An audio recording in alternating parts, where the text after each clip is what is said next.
who's going to run us through the demonstration. I'll come back a little bit towards the end to talk about the future of what we have in store, going forward, and then we'll round everything off with the question answer session, as Priya had pointed out. So just talking a little bit about the context here, you see, unlike 4G, which focused mainly on the telco space, 5G was more all-encompassing, and the approach preferred was to focus on use cases instead. Furthermore, the use cases that were envisaged are spread across industry verticals. Anyone that has been associated with 5G for any length of time, would have come across this triangle that you see on the right-hand side of your screen. This triangle succinctly shows the primary capabilities of the use cases therein around reliability, capacity, latency, and connectivity in that order. At the same time, while 5G was being developed and designed, there were some pre-existing trends also that were in vogue that the designers wanted to incorporate and leverage. You can see those on the left-hand side of your screen. And these included primarily, the concept of service paradigm, which essentially refers to managing of services instead of network functions, which in any case is a complex proposition in itself. Then there were existing networks with legacy network elements and deployments that had to be undertaken and incorporated. And finally, we had super trends from IT around cloud and NFV that were required to be leveraged in 5G. The end result of it all was that now we were looking at a network that is a heterogeneous mixture of new software-based implementations and legacy infrastructures, all sort of working together to realize a plethora of use cases across many industry verticals. What this essentially meant was that there is now a need for a far more nuanced control of the network infrastructure, which needs to be centered around automation. This is where orchestration of the 5G core with intent-based orchestration and closed loop automation becomes so important. The next point to consider here is the joint offering that Amantia and Arna are now bringing in. Quite simply, if you look at the diagram here, the solution has two components. Amantia has its own cloud-native 5G core, and we have brought in the AMCOP, which is the orchestrating platform from Arna. As we saw in the previous slide, the 5G scenario is expected to be quite complicated, and it is our intent provide our customers with an end-to-end 5G service creation and management environment. We just want to essentially hide the inherent complexity of the underlying network by providing users with an intuitive interface and workflows that are simple and easy to use. As you can see from the diagram here, the 5G core can be implemented, which is essentially completely containerized, can be implemented on a public or a private cloud. And the Arna orchestration platform can be implemented across a WAN for connectivity. The solution also provides a GUI interface that makes working with the system far more simple. And we'll have a live demonstration of all of this during the upcoming hands-on that we planned for you today. A little bit about the Amantia as an organization, a quick couple of lines here. So Amantia is a product engineering services company that is headquartered in the US. We work in the 5G space primarily and also help companies that are undertaking digital transformation projects. And inherently, that is how we are internally organized. In the 5G space, we have accelerators in the 5G RAN and core domains that we leverage primarily to build end-to-end solutions for our customers.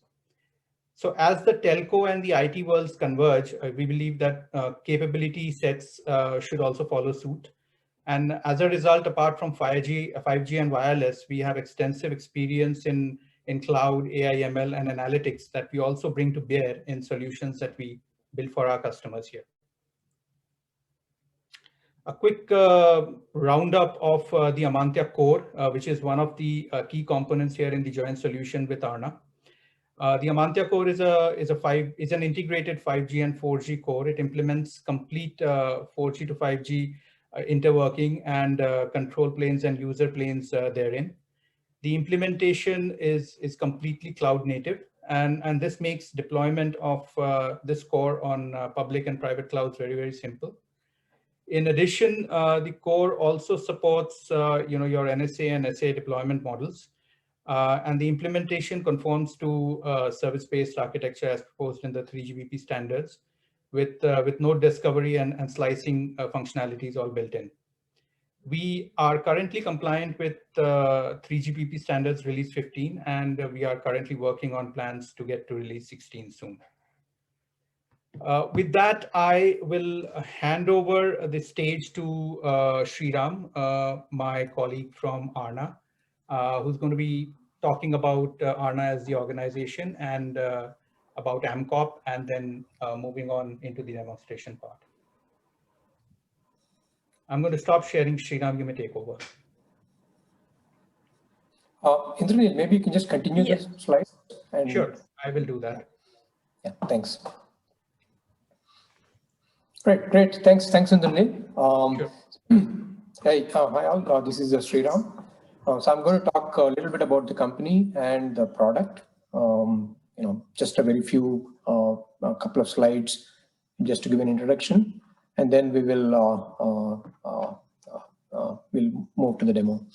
So Aarna Networks, the company. So essentially, we are an open source software company.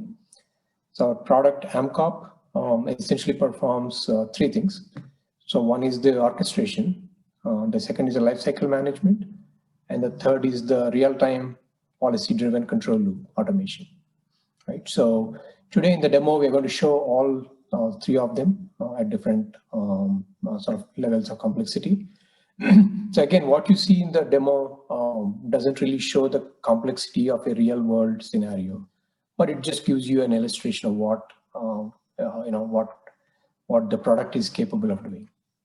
Right. So these are the main features of AMCOP as a product. Yeah, see if you can just move to the next slide, Indranil. So this actually shows the GUI. In fact, the demo that Sandeep is going to show actually goes through this GUI. So this actually gives a very simple way to orchestrate, do the lifecycle management, and also show some of the characteristics when you create a service assurance or a control loop. Right. So I'm not going to go into the details of each of them. We have other webinars where we talk about it. For now, you can actually look at some of these features in the upcoming demo. Yeah, if you could go to the next slide. Yeah, so this again gives a very high-level overview of AMCOP architecture. So again, the purpose of today's webinar is not to go into the details of this, but I will just give a kind of a high-level overview just to set the context for those of you who are probably seeing it for the first time.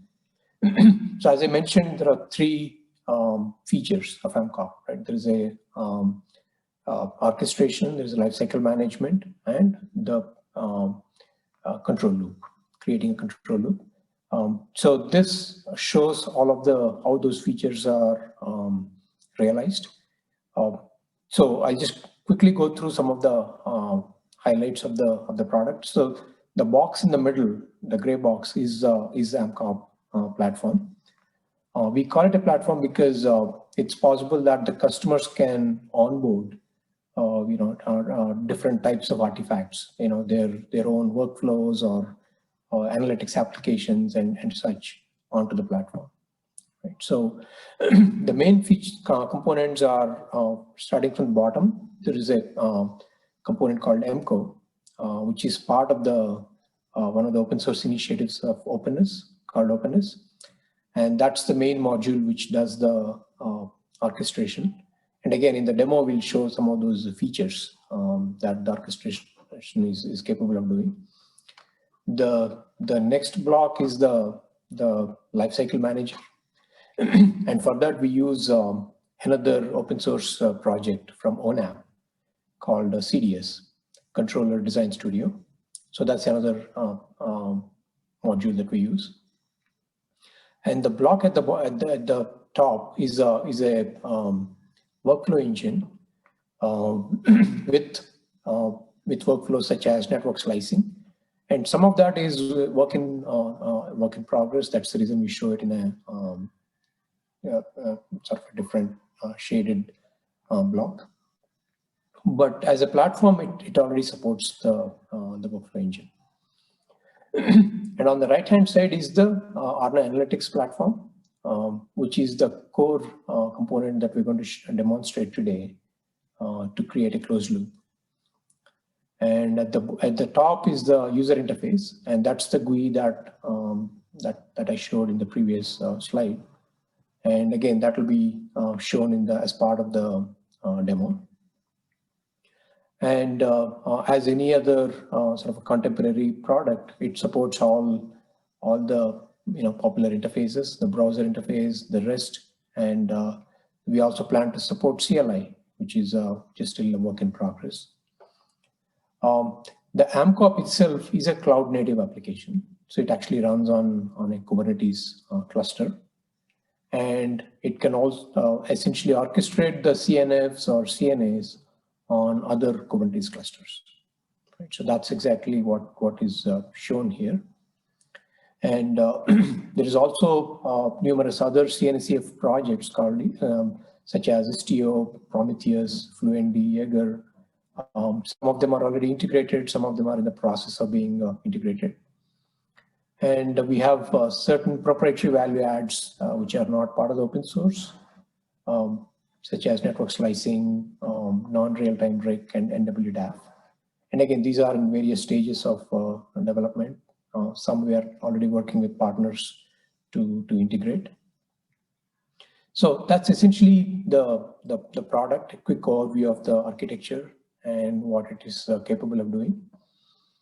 And again, without spending too much time, let's dive into the main agenda of today, which is to show the how the 5G core from Amantia can be orchestrated, and also the control loop can be created using AMCOP. Yeah, if you can go to the next slide, Indranil. All right, so with this, I will turn it over to Sandeep. So he will quickly go through the configuration of the demo, and then he will start the demo itself. All right, over to you, Sandeep. Yeah, hi all. So I'll be going through this slide, and then I'll be demonstrating what we have on this slide, which is primarily onboarding Kubernetes cluster to the AMCOP platform, and then designing a service, which is the Amantia 5G core. And eventually we will instantiate it, and then we are going to demonstrate a scenario which will basically show the auto correction or closed loop capability. And along with that, we also, Amantia also enabled us to register for certain events like UV reachability, and those events are also collected and stored in the analytics application for the open loop kind of use cases. So can I share my screen?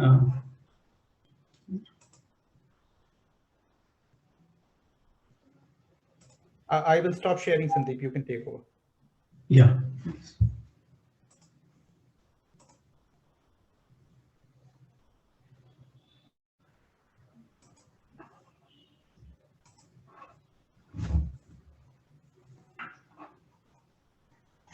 So is my screen visible now?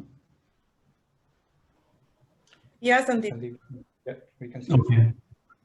Okay. So this slide, two parts to this slide. The left-hand side basically is describing the setup and what setup, and yeah, actually it describes the setup. So for this setup, we had two Kubernetes clusters, two different nodes, and on the one cluster we deployed the AMCOP, which is the orchestrator here, and the other cluster was onboarded to the AMCOP platform, and then through the AMCOP platform, we orchestrated the Amantia 5GC on the target cluster. So that is the first step, onboarding a K8s cluster. So I can quickly show you how to how we onboard the cluster using the platform.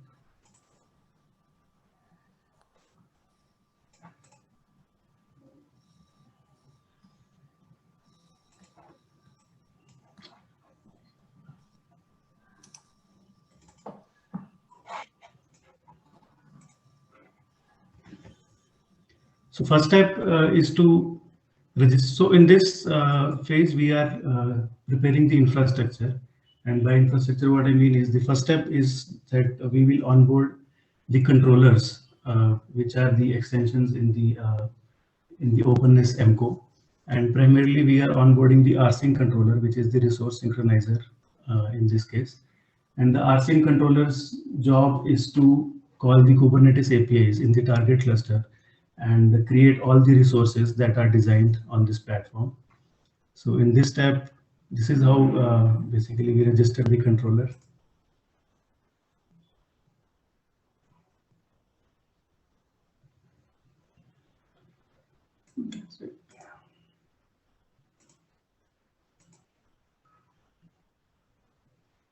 So next step is to onboard the target cluster itself.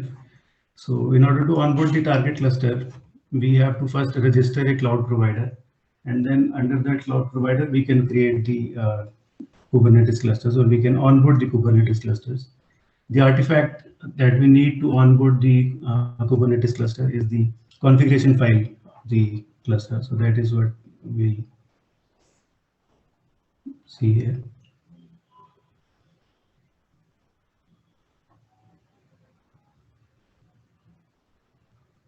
So now under this cloud provider, we are going to create onboard a cluster.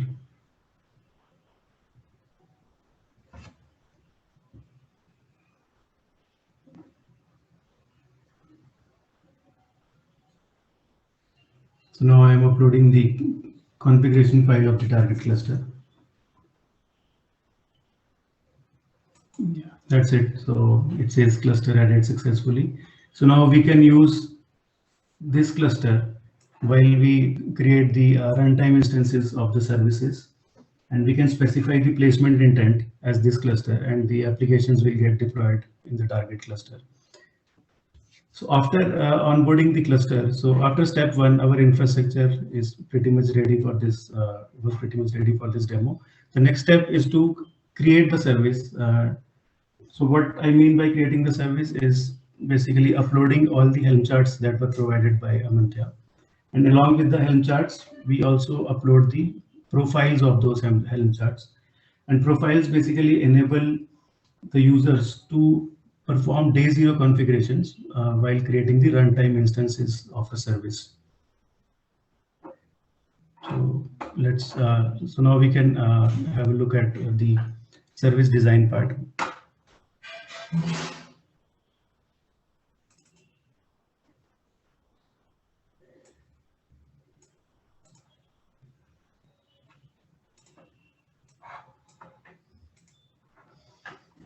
So I'm creating a project. Project is equivalent of our tenant here. So after creating the project, we can create the services inside that project. So now we get into this project, and now we are creating the service. So as part of this deployment, two services were created. One is the databases, and after the databases, databases which are required by the Amantia 5GC. And after the database service, we will create the 5GC service itself by uploading all the Helm charts and profiles for those applications. So designing is basically uploading the Helm charts as I had described. So this is how the GUI provisions the users to upload the Helm charts and the corresponding profiles. These profiles are created manually.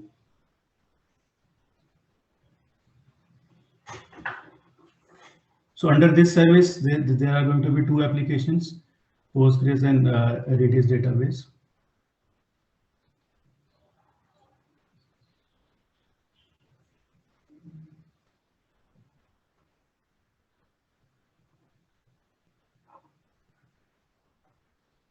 So that's pretty much it. We have all the required components for creating this database service, and then we'll just submit it.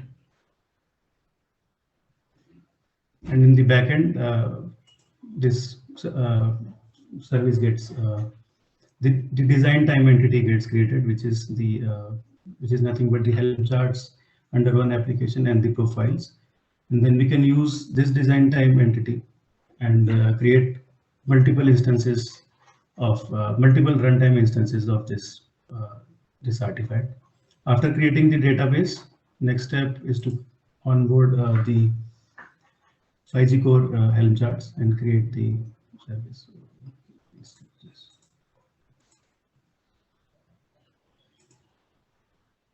So at this point, we are creating the 5GC service. So same steps, instead of the database Helm charts, over here we will be onboarding the Amantya 5GC Helm charts and the corresponding profiles. So there are a bunch of them. So now at this point, both the database and the 5GC design time entities created.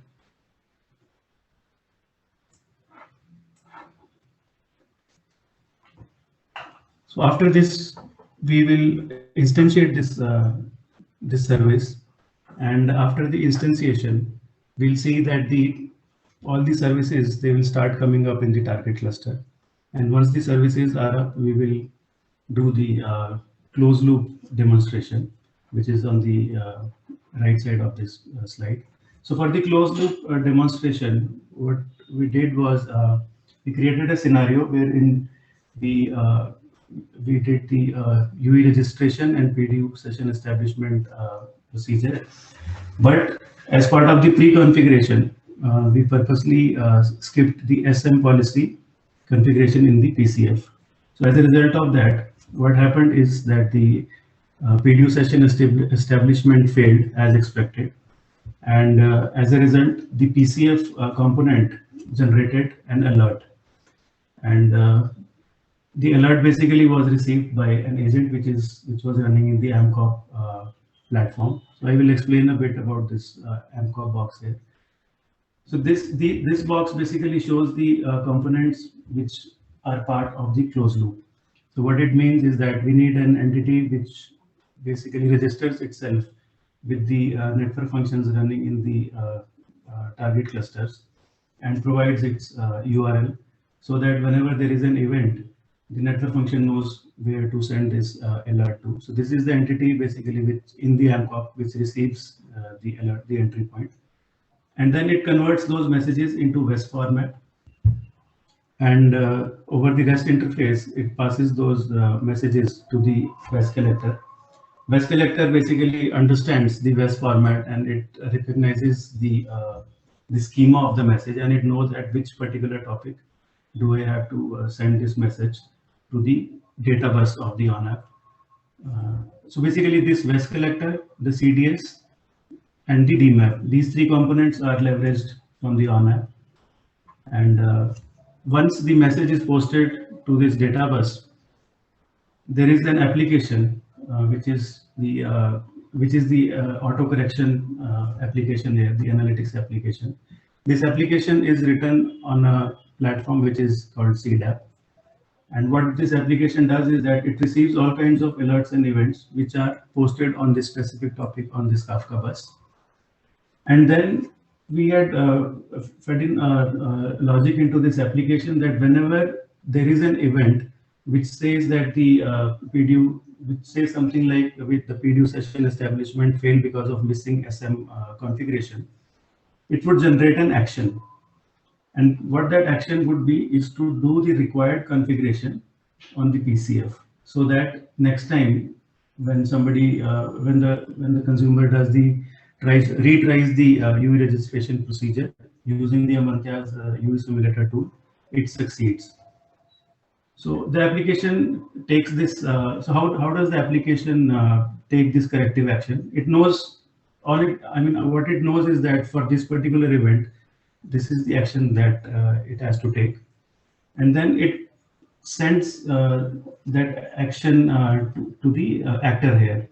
The actor is the controller design studio, the CDS component of ONAP, and CDS is basically the tool for doing configuration of network functions and PNFs in the target clusters. And we had created this the CBA for the PCF configuration in the CDS already. And what the CDAP application did was it basically called the CDS, and it provided the information that on this certain PCF we have to do this, do the SM configuration, and as a result the CDS did the configuration on the PCF in the target cluster.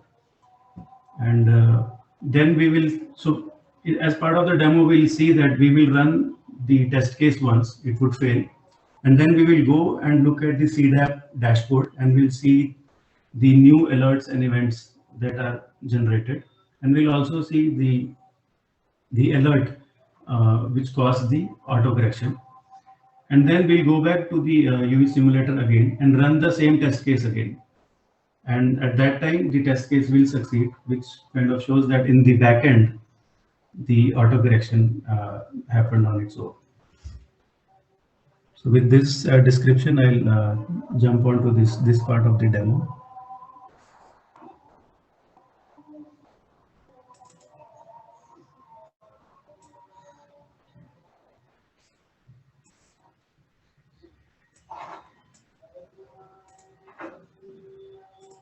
So this is the target cluster.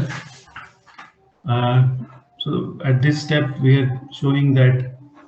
So if you see, we don't have any of the 5G core applications running here. And after the orchestration, we'll see the services coming up on this cluster.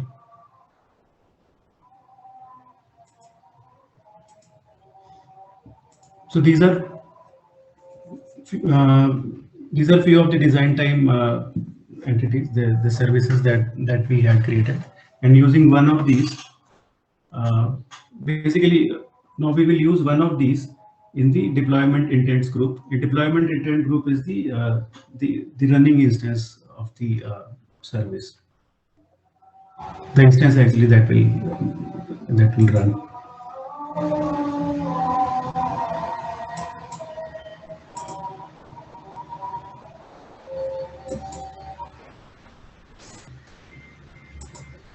Yeah, so we came to this tab, deployment intent group, and we are creating the intent group here. So what intent group means is is to create a bundle which has the service Helm charts as well as the intents for that service. And what intents mean is that the user would specify the placement intent and the networking intent if the containers, if the network functions require secondary networks. And we'll see on the next screen how the placement intents are specified. So in this use case, we are not specifying the network intents.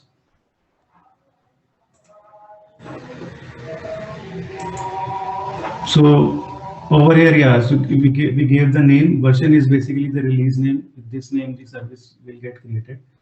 And network service, we chose this version of the service, and the corresponding composite profile. So this is what we created in the previous section of this demo.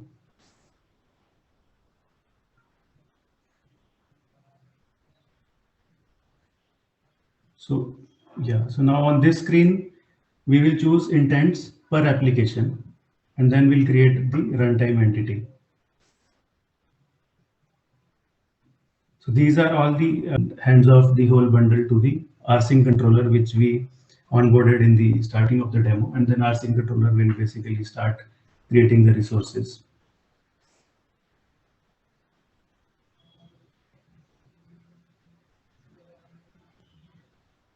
We clicked on instantiate, and the services, so it is instantiated now. Now we should see the services coming up here. So if we see, the containers have started coming up they are in container creating state. So yeah, so after a while all the containers were in running state. So now the 5G core is up, and at this point we will start preparing for the auto correction demo. So two parts to it. So it has both the open loop and the closed loop demonstration. For the open loop, we basically registered for certain events. The example is reachability. For example, so for events using the application function of the Amantia 5GC. And as part of that, what subscription means is that we provided the endpoint of the WES agent, which is running in AMPOP, so that the application knows that whenever it has an event, to which target entity it should go. So it will post the events to that target application. And the next part is basically to prepare for the UE registration and PDU session establishment test case. And for that, we will run a script which will do all the configuration except the SM policy in the PCF. So at this part, I'm going into the application function of Amantia and registering the WES agent here and subscribing for a few events. So just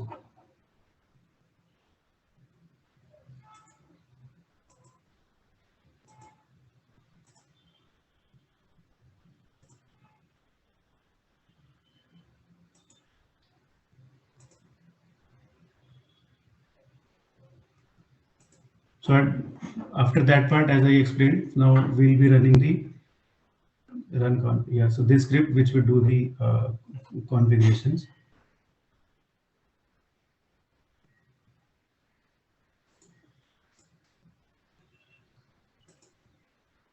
So the configuration is also done. So now this is the dashboard of the CDAP application. So if you see, there are a bunch of tables here, and we already had done a few runs of this auto correction and open loop demo. So if you see, there are a total of 12 events in this table, and this table basically contains all sorts of events. The events which are coming from the PCF, which would cause the auto correction, as well as the events which are coming from the other network functions. And the logic in the application, whenever it detects the that specific message which would cause the auto correction, so those messages basically are stored in this alerts table. And then when the action of the configuration is taken, which is basically to telling the CDS to do the PCF configuration, if the CDS returns a 200 success, so that those messages are basically stored in this alerts action table. So in this case, there were like total of 12 events. Out of those, 6 were from PCF, and all 6 times the configuration, the auto correction went successful. So the purpose of showing this dashboard at this point in the demo was that we would see these numbers 12, 12, 6. They will increase once I run the test case using the UESIM Amantia UE simulator.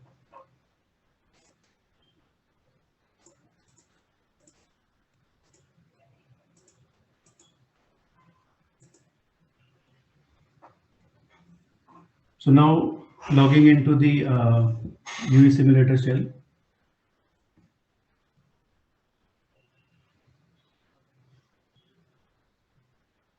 And running this particular test case. So the log will show that the log message in the end will show that it has failed.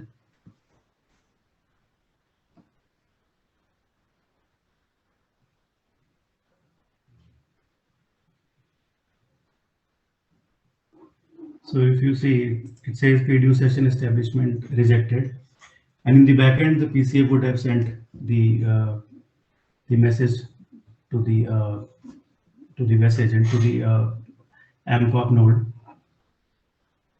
which would have triggered the auto correction. So now we'll go back to the CDAP dashboard. So if we see, we have received 12 as, the counter has incremented by 2.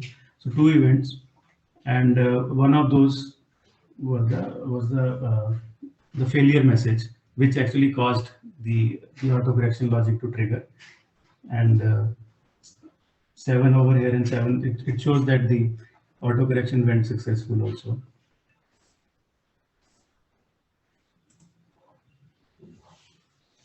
So this is how we can explore the tables and dump the messages.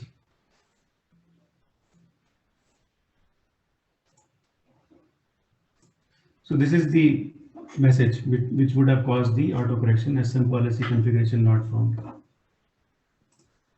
So now we will go back to the terminal again in the UESIM. So this is where we stopped. So we will rerun this test now.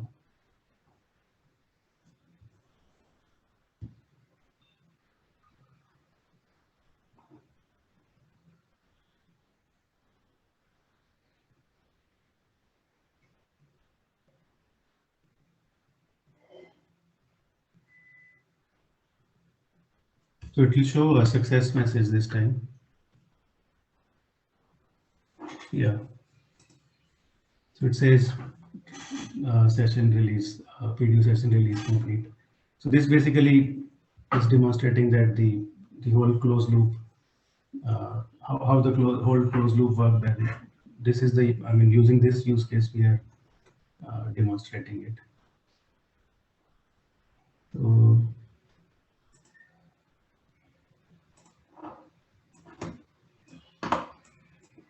yeah, so that's pretty much it, what the right side of this slide explains. So we ran the test once, it failed, and then we ran it again and it succeeded. And the top box, these whole blue arrows, this is what happened in the backend for the autocorrecting the PCF configuration.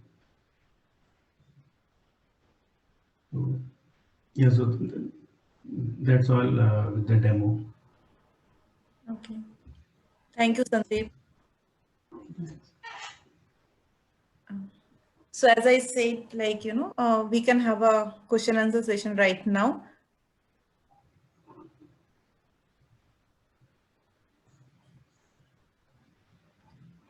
So I have a question for Indranil. Can you talk a bit more regarding the network digital twin?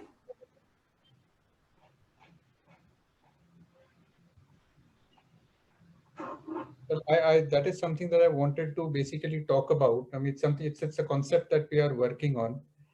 Very simply put, the digital twin is nothing but a simulation of an actual network, right? The difference here is that this simulation is carried out using a small resource footprint, which makes it quite an interesting proposition for operators that are constantly, trying to preempt network faults and improve end user experience. The idea essentially here is to improve the end user experience by improving network generated KPI, using network generated KPIs to train AI ML models, and then use these models to predict and extrapolate behavior. And the intent is to be able to point out faults into the network before they actually occur.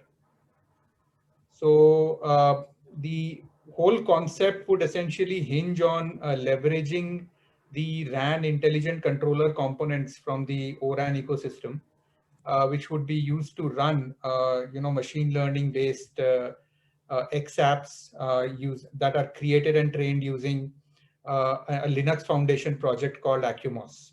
That is the high level concept that we are working on. This is something that we are actually looking to develop more on as we go as we move along into the future. Thanks, Indranil. So there have been a lot of questions which has come to me on chat, and I have been replying to them. People, you are free to ask any question. Okay, so one more question for Sandeep. How does one develop a new analytics applications on MCOP?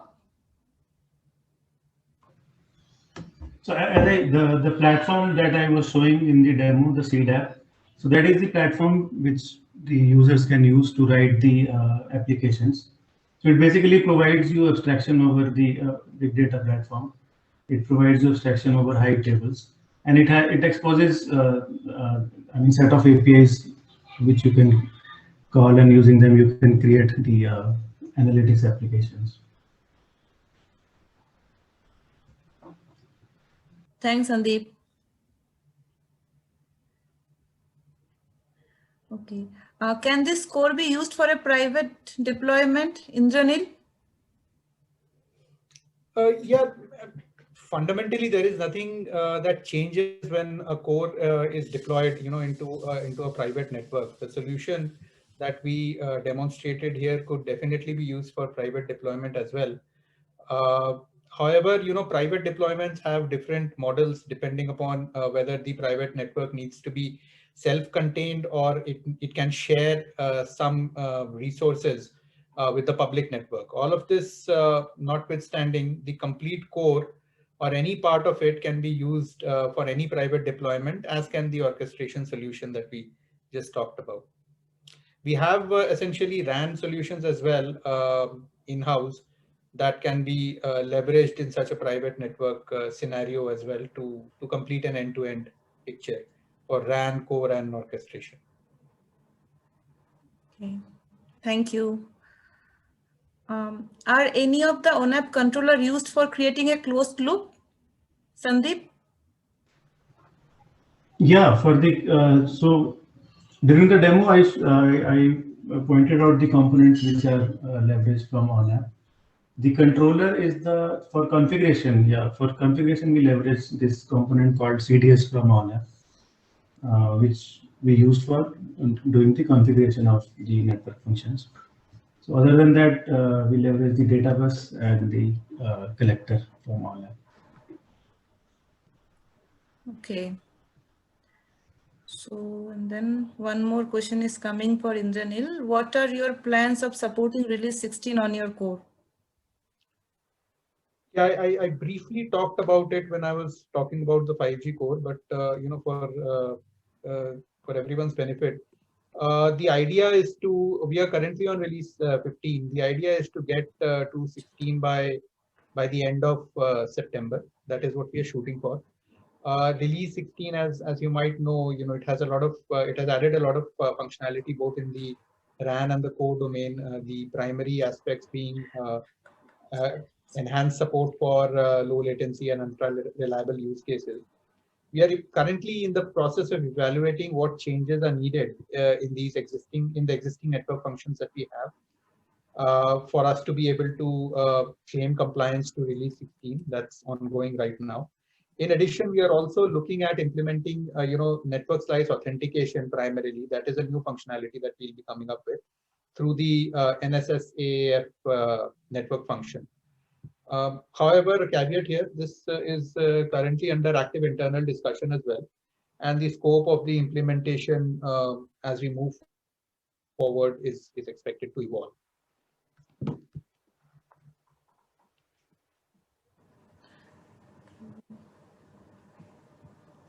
Satish, do you have any question? Hey, hi Priya, thanks a lot. Satish Sharma this side. I have 2 or 3 questions actually.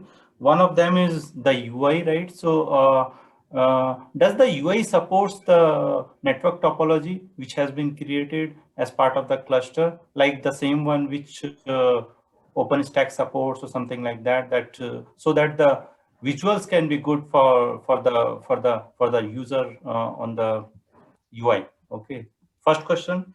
Second question, that from the LCM perspective, so have you guys tried some kind of scale out or scale in kind of functionality when the service has been loaded onto the platform? Now, while doing the load testing or something, if the scale out can be done automatically, or scale in can be done when the load is getting increased or decreased?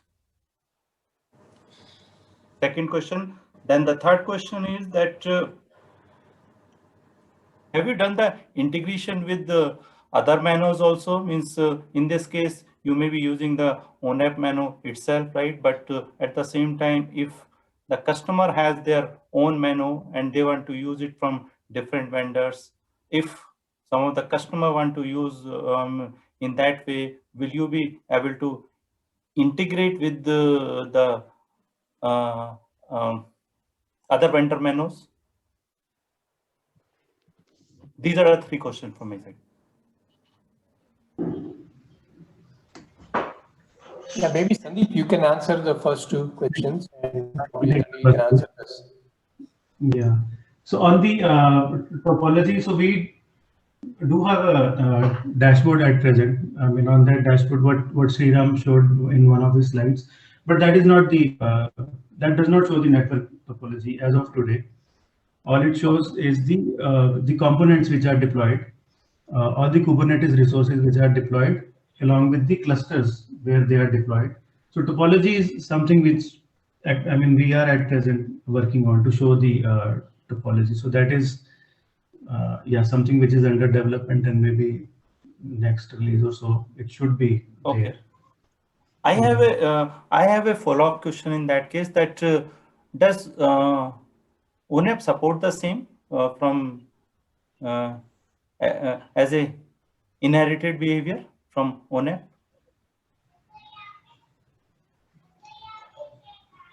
ONAP supports, so this component, I mean the core component that we are using, which is the backend, which is the MCO. So that is what even the ONAP has when it comes to the Okay. CNF organization. Yeah. So I mean what the functionality that I'm talking about is what is present in MCO today. So Understood. yeah. So to Thank you. answer your question, even in ONAP, it will not be available today. Okay. When it comes to the CNF orchestration. Yeah. Okay. The And the second next one was question, related to the LCM procedures. scale. So that is also we have not tried it, but it is definitely possible using the same way like we demonstrated this use case. Okay. Yeah.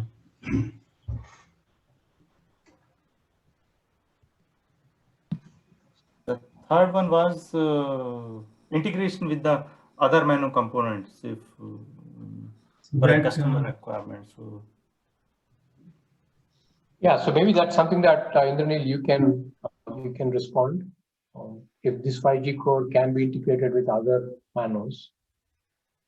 So right now in this demo, obviously AMCOP itself is acting as a mano, right? So Yeah, correct. So my question was actually in the different scenario when the real-time scenario is there, right? So the customer can come back that you may have to do the integration with the other manos also, right? So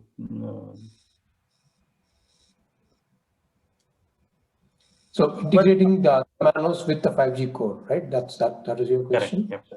Yep. So well, from a core standpoint, the interfaces that are exposed up top are all standard interfaces. So, but we have not really tried integrating it with other manos. Okay. I'm sure that some level of integration, efforts will be needed when we talk about integrating it with Correct. True. other manos. Right now, we've just been focused on ONAP because that is one of the manos that is quite popular in the telco space. Understood. So I have one more last question. Is the ONAP is this ETSI compliant now, or from the mano perspective? Because I think there was some of that talk that they were supposed to come with the ETSI compliant. As of now, they were there with the TMF only. So is that part done? So I just wanted to know on that part. I don't believe it's fully compliant. There are some parts which are compliant, Okay. but not all of the compliance has been implemented. Okay. Thank you. Thanks a lot. Okay. So any more questions? Or else we will answer all your queries through blog and emails. Yeah. Sure. Thanks a lot. Yeah, for any questions you can, with this related to webinar, please reach out to connect@amantyatech.com and info@arnanetworks.com. So it was lovely talking to you all of you. Thank you, Indranil. Thank you, Shriram, and thank you, Sandeep. And before I close it, I had a poll session with all of you where I asked, when are you planning to use Cloud Native 5G Core? And this is like, I gave an option of today, within 6 months, 6 to 18 months, not sure. A lot of people have voted for within 6 months. Thank you so much, everyone. And I hope this session has helped all of us a lot. I had a good time. Hope all of you had a good time. Thank you, and we will meet soon. Good night and good day. Thank you.